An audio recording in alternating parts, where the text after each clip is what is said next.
Hello everyone, আমি মৌসুমি। আমার একটা নতুন ব্লগে তোমাদের সবাইকে ওয়েলকাম। আজকে কাজ ছুটি হওয়ার পর বাবু আমাকে সোনারপুর থেকে আনতে গেছিলাম। আর আনতে গিয়ে হঠাৎ করে বললো ব্যাগটা খুলে দেখো।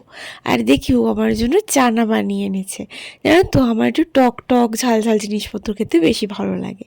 তারপর আজকে বাড়িতে এসেই কিছু ক্রিসমাস কেকের প্রিপারেশান করছিলাম, কারণ আর কিছুদিন পরেই তো ক্রিসমাস চলে আসছে। আর দেখো, দেখতে দেখতে কিভাবে একটা বছর কেটে গেল, তাই না? কত আনন্দ, কত কষ্ট, কত মন খারাপ, কত পেয়েছি, আবার কত কিছু হারিয়েছি। সব কিছু মিলিয়ে একটা বছর আবারও কাটিয়ে ফেললাম। কথা বলতে বলতে কেকের ব্যাটারটা কিন্তু একদম রেডি করে ফেলেছি। এটা কিন্তু একদমই লেস একটা কেক বানিয়েছিলাম, যেটা আমার অর্ডারই ছিল। আর এটা কিন্তু প্রচুর পরিমাণে ড্রাই ফ্রুটস ছিল। তোমরা দেখতেই পাচ্ছ কেকটা কতটা সুন্দর দেখতে হয়েছিল। আর এই কেকগুলোর প্রাইস একটু বেশিই হয়, যেহেতু হোমমেড কেক। যারা যারা তোমরা আমার কাছ থেকে ক্রিসমাস কেকের অর্ডার করতে চাইছো, তারা যারা ঝটপট অর্ডার করে ফেলো। আমি কিন্তু খুব বেশি আর অর্ডার নেবো না, মাত্র 2টো অর্ডার আর নেবো। তো চলো, আজকের মতো টাটা, দেখা হচ্ছে তোমাদের সাথে নতুন ভিডিওতে, নতুন ব্লগে।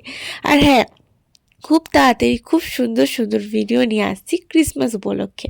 তো চলো, আজকের মতো টাটা।